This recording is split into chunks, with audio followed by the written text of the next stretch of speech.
And he means he understands only one language. Then in order to communicate with him, then you got to speak in Arabic. So what happened then before even Arab came to Africa? Then what was the way of people that are communicating to God? What about those languages? Or those languages, they don't have linguistic capability or lexical capability to convey the information to the God. That's where things start questioning. If you are saying, when I want to pray, I got to switch from my language to the Arabic. It means that a God only understands Arabic. That's what does it mean. It means that my language is not qualified enough to be able to communicate the information. And then by doing that, then I'm naturalizing and normalizing the relationship between putting that as a language of divinity and my language, relegating the other languages into the position of not having to do with the divinity. That's what does it mean. When I practice that theoretically, practically, that's what I'm justifying. That's what I'm normalizing in the life. Then my thing is, any language has ability to communicate the information with each other, with a cosmos force. Before, hypothetically speaking, imagine that even Arab were not in existence. What would be the language of God? Should be Zulu or Yoruba or maybe my own language. Then I got to bring another language and then define that as language of God. So then we have a day of judgment. They say the language of day of judgment. So all of us, when we go and meet God one day, all these languages are going to die, and then you got to speak in Arabic. That's what they say. No, that's what exactly we are being told to.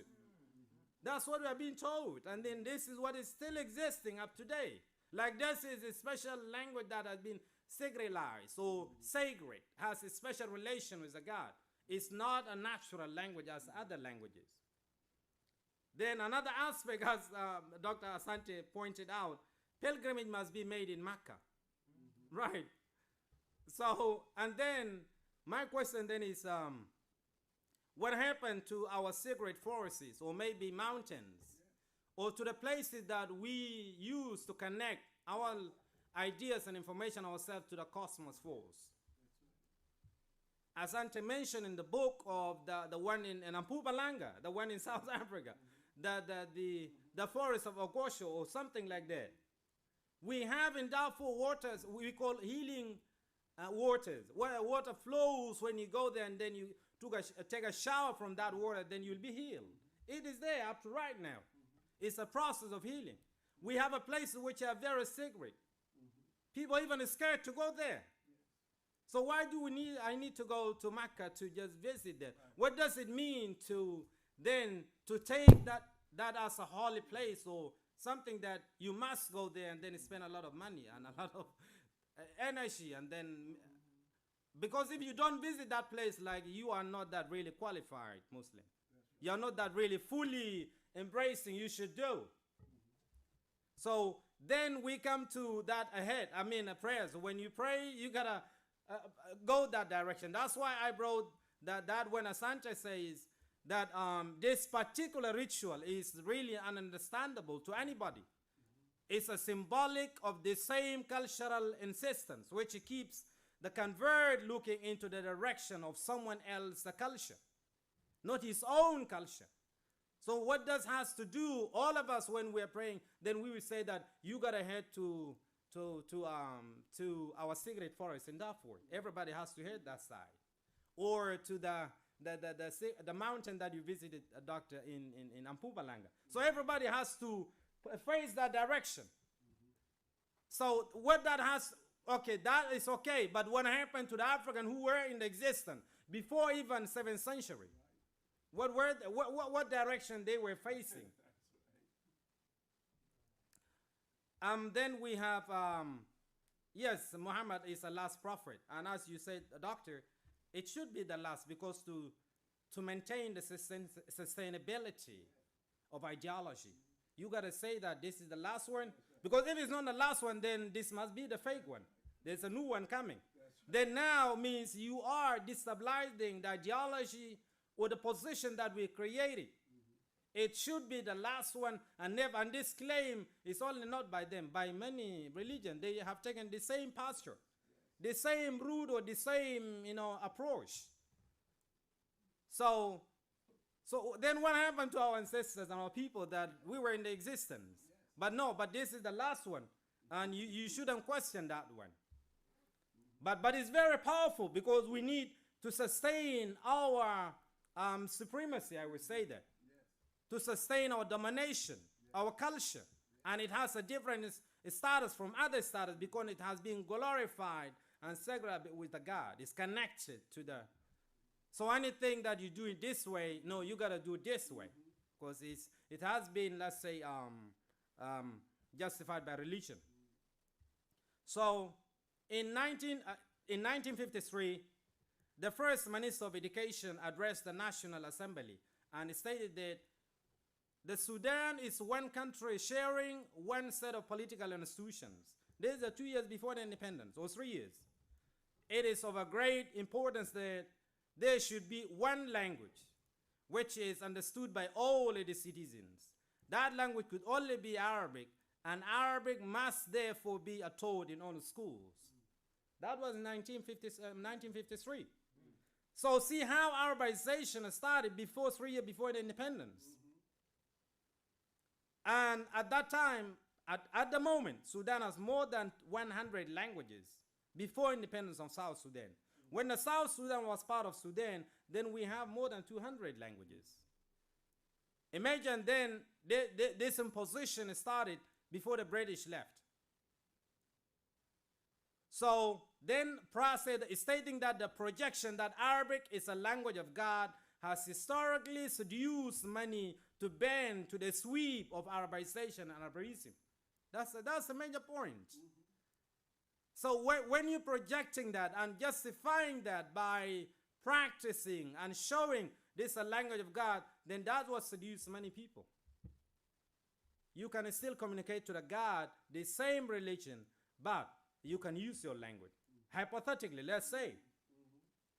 So Balla also said that the official orientation of the ruling group towards creating a pro-Arab environment by adopting Arabic culture, Arabic language, in addition to Islam, as the main features of Arabizing the Sudanese entity.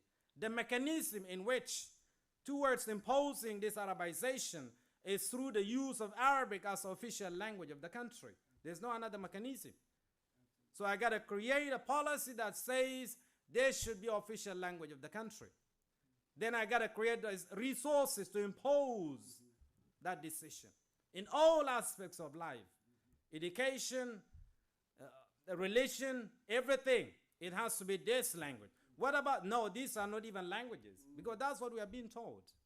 Ours are not language. That's why people feel they are being stigmatized. They feel ashamed when you start speaking your own language. They will look at you very primitive, and then they will even distance you. You can lose friends if you start using that, especially among people who they are highly Arabized. Because the more you distance yourself from being an African, the more you are being incorporated into the Arab system. And the condition is to be part of the power, to enjoy the resources, whatever cases they created. Then you gotta disconnect yourself. You have to decenter yourself with your African roots. Then you gotta have Arab name. You gotta breathe like Arab, eat like Arab. Everything should be like Arab. Then now you are there, but you are also the second class Arab, not the first one. You're not gonna be the first one. You will, whatever case is, the same religion you are, but you are the second Muslim, not the first. No, this is practically there. There's a story where a person was refused to lead the prayers in Saudi Arabia because he's not from Saudi. He's a black person from Sudan. So you cannot lead our prayers. Because you are not, you are Muslim, but you are not qualified enough to lead the prayers for our people. Because we are the origin, and you are the copy. So how can the origin be available and then we use the copy? It can't happen. So that's the case. That's a case happening. That's an everyday thing. So back to the exercise, as I said, then this is where confusion is. The majority of Sudanese who are in America, They are type of these people, which they look similar to Alam Shabtum. Then now when you say, but we heard there is Arab people killing black African, but you look like a black like me, then what's going on? No, nothing like that. We just there's a problem here. It's a political. What do they say? Economic underdevelopment, and maybe something has to do with the roads. But there's no fundamental issue that being presented to you, which is a real dislocation of African people to be Arab people. Nothing. They will deny, because you never had a chance to get a real person from the ground, so that you can have a correct information. That's why when I was in Western Cape, in Cape Town, and then a friend will ask me, you are from Sudan? Then they say, you must be from South Sudan. Based on what? Because you are not like them, right? Like you are more like South Sudanese, because that's what we have, that's what we know. South Sudan is the people like this, and North Sudan is for to lighter people who are a bit light. The opposite, even there they are 15%. The 85% people of Sudan, they are like me. But you don't see them. They are not in the media. What you see in the North, you see the lighter one.